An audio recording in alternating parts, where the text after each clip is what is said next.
Hi hello வணக்கம். இன்னைக்கு நம்ம சமையலில் மசால் வடை, சென்னை ஃபேமஸ் ஸ்பெஷல் மசால் வடை செய்யலாம் வாங்க. மசால் வடை ஸ்பெஷல். இது ஒரு பருப்பு கடலைப்பருப்பு ஊற வச்சு நல்லா 2 மணி நேரம் ஊற வச்சு கழுவி மிக்சியில் போட்டிருக்கேன். இதுக்கு வேண்டியது மசாலா ஐட்டம்ஸ். காரத்துக்கு ஒரு 4-5 காஞ்ச மிளகாய், ஒரு 1/2 டீஸ்பூன் சோம்பு, 1/2 டீஸ்பூன் சீரகம், ஒரு 4 பல்லு பூண்டு, தகுந்த போல உப்பு இதில் போட்டு மிக்ஸி பண்ணிக்கலாம். இதுக்கு சாதாரணமாக நம்ம தேங்காய் துருவி போட்டு செய்வோம். இன்னைக்கு மரவள்ளி கிழங்கு அது துருவி போட்டு மசால் வடை பண்ணலாம். இதை வெங்காயம் பொடியாக நறுக்கி வச்சுருக்கேன். இதில் துருவி இது போட்டுட்டு எல்லாம் மிக்ஸ் பண்ணிவிட்டு வடை சுட்டா சூப்பராக இருக்கும். பார்த்துக்கிட்டே இருங்க. இப்போ மிக்ஸி போட்டுக்கலாம். பார்த்தீங்களா, ஒரு சின்ன துண்டு இஞ்சி கூட போடணும். இஞ்சி போட்டு மிக்சியில் போட்டு எல்லாம் ஒன்றா அரைச்சிக்கலாம். கொரன்னு அது மிக்சியில் போட்டு அரைச்சிக்கணும். கொரன்னு இருக்கணும். மசாலா வடைக்கு நைஸாலாம் அரைக்கக்கூடாது. இப்போ பார்த்தீங்களா, கொஞ்சம் கருவேப்பிலை, கொத்தமல்லி போட்டிருக்கேன். இந்த வெங்காயம் கொஞ்சம் போட்டேன். வெங்காயம் இது துருவி வச்சிருக்கேன் பாருங்க. மரவள்ளி கிழங்கு பச்சையாவே வேக வைக்கக்கூடாது. பச்சையாவே மரவள்ளி கிழங்கு இதில் போட்டுடலாம். தேங்காய் துருவலுக்கு பதிலாக இது போட்டு செஞ்சோம்னா சூப்பராக இருக்கும் வடை. நீங்கள் செஞ்சு பார்த்துட்டு கமெண்ட் பண்ணுங்க. சாப்பிட்டுட்டு கொஞ்சம் மஞ்சத்தூள் போட்டுக்கலாம். இதுக்கு ஆப்பம் சோடாலாம் தேவையில்லை. ஆப்பம் சோடா போட்டோம்னா வடை கொஞ்ச நேரத்துக்கு மெத்துனாயிடும், கரகரப்புன்னு இருக்காது. இது நல்லா கிறிஸ்பிரியா சூப்பராக இருக்கும். இந்த மாதிரி எல்லாம் ஒன்றா போட்டு பிசைஞ்சிட்டு வடை செய்ய வேண்டும். மசால் வடைக்கு பச்சை மிளகாய் அரிஞ்சு போட்டால் போதும். ஏன் காஞ்ச மிளகாய் போட்டிருக்கீங்களே இவங்க அப்படின்னு நினைக்காதீங்க. ஏன்னா பச்சை மிளகாய் போட்டால் ஒன்று பசங்களுக்கு வாயில் வந்துடுச்சுன்னா அவங்க சாப்பிட மாட்டாங்க. ஏன்னா காஞ்ச மிளகாய் போட்டால் தான் டேஸ்ட் நல்லா இருக்கும். பச்சை மிளகாய் போட்டால் அது ஒரு டேஸ்ட்டு. ஏன்னா காஞ்ச மிளகாய் போட்டு நம்ம அரைச்சிக்கணும். நான் எப்படி சொல்லியிருக்கேனோ அதே மாதிரி நீங்களும் வருது. சூப்பரான ஸ்மெல் வரும். நல்ல அந்த மசாலா வடைன்றது அந்த மசாலா போட்டதா வடை. மசால் வடைக்கு அந்த மசாலா போட்டதுன்னே மசால் வடை.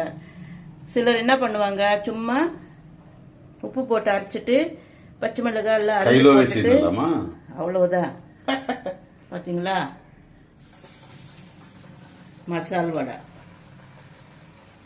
இப்போ நான் என்னென்ன இதில் போடணுன்றதெல்லாம் உங்களுக்கு சொல்லியிருக்கேன். நீங்கள் ஸ்கிப் பண்ணாமே பார்த்தீங்கன்னா உங்களுக்கு நல்லா அது புரியும். அதே மாதிரி நீங்கள் செஞ்சு சாப்பிட்டுட்டு கமெண்ட் பண்ணுங்கள்.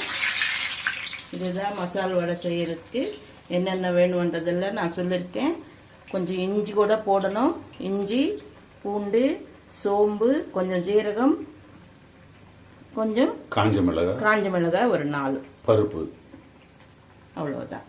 உப்பு போட்டு நம்ம குறைன்னு அரைச்சிக்கணும். நைஸாக அரைக்கக்கூடாது. குறைப்பாக அரைச்சிக்கிட்டா வடை நல்லா சூப்பராக இருக்கும்.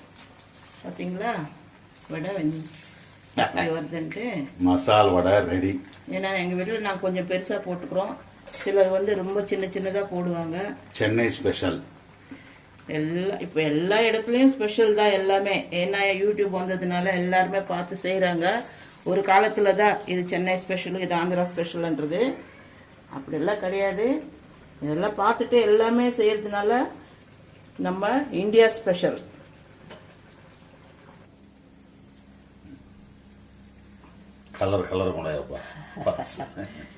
அது வாழைப்பூ வடை கூட செஞ்சுக்கலாம்.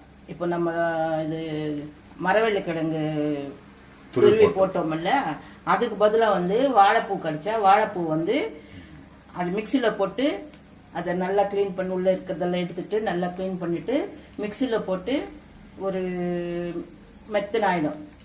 அப்புறம் அது எடுத்து இதில் போட்டு செஞ்சோம்னா வாழைப்பூ வடை சூப்பராக இருக்கும். அதையும் நல்லது தான் உடம்புக்கு. இது ரொம்ப ஹை ஃப்ளேமில் வச்சு வடை சுடாதுங்க. அப்போன்னா உங்களுக்கு கலர் சேஞ்ச் ஆகிடும், உள்ளே வேகாது. மீடியம் ஃப்ளேமில் தான் வச்சு எது செய்யறதா இருந்தாலும் மீடியம் ஃப்ளேம் தான் வச்சு செய்யணும். உள்ள எல்லாம் நல்லா வேகும். டக்கு டக்குன்னா எண்ணெய் காஞ்சிடுச்சு டக்குன்னு போடக்கூடாது. கொஞ்சம் சிம் பண்ணிட்டு அப்புறமா போடணும். பார்த்தீங்களா, நல்லா ப்ரௌன் கலரா நல்லா ஃப்ரை ஆயிடுச்சு. இதுதான் மரவள்ளி கிழங்கு போட்டு மசால் வடை. மசாலா போட்டதா மசால் வடைன்னு சொல்லுவாங்க. இந்த சோம்பு சீரகம் அதெல்லாம் போடாம சும்மா வெறும் வெங்காயம் அரிஞ்சு போட்டு பச்சை மிளகாய் அரிஞ்சு போட்டு செய்வாங்க. அது அந்த அளவுக்கு டேஸ்ட் வராது. இந்த மசாலா வடைன்றது கொஞ்சம் சோம்பு கொஞ்சம் பூண்டு எல்லாமே போட்டு செஞ்சதா அதுதான் மசாலா வடை. சூப்பரா இருக்கும். நீங்க இதே மாதிரி பாத்தீங்களா. இதுக்கெல்லாம் தொட்டுக்கிறதுக்கு இதுக்கு தொட்டுக்கிறதுக்கு ஒண்ணும் இல்லை. இதுல எல்லாமே இருக்கு. தொட்டுக்கிறதுக்கெல்லாம் ஒண்ணும் அல்லம் பச்சடி சூப்பரா இருக்கும். நம்ம புளிஹோரை செஞ்சோம்னு வச்சுக்கோங்களேன், இது செஞ்சுக்கலாம். இது தொட்டுக்கிறதுக்கு லெமன் சைட் சாதம் பண்ணோம்னா அதுக்கும் தொட்டுக்கலாம். சாம்பார் சாதத்துக்கு பருப்பு சாதத்துக்கு எல்லாத்துக்குமே சைட் டிஷ் மசால் வடை சூப்பரா இருக்கும். இதுதான் சென்னை ஸ்பெஷல். சென்னை ஸ்பெஷல் இல்ல, மரவள்ளி கிழங்கு ஸ்பெஷல் மசால் வடை. இதே மாதிரி நீங்க செஞ்சு சாப்பிட்டுட்டு கமெண்ட் பண்ணுங்க, லைக் பண்ணுங்க, ஷேர் பண்ணுங்க, சப்ஸ்கிரைப் பண்ணுங்க. உங்களுக்கு தெரிஞ்சவங்களுக்கும் நீங்க சப்ஸ்கிரைப் பண்ணீங்கன்னா அவங்க எல்லாம் பார்த்துக்கிட்டு செஞ்சு சாப்பிடுவாங்க. பரவாயில்ல நல்லா இருக்கு அப்படின்னு சொல்லுவாங்க. இதுதான் மரவள்ளி கிழங்கு போட்டு மசால் வடை.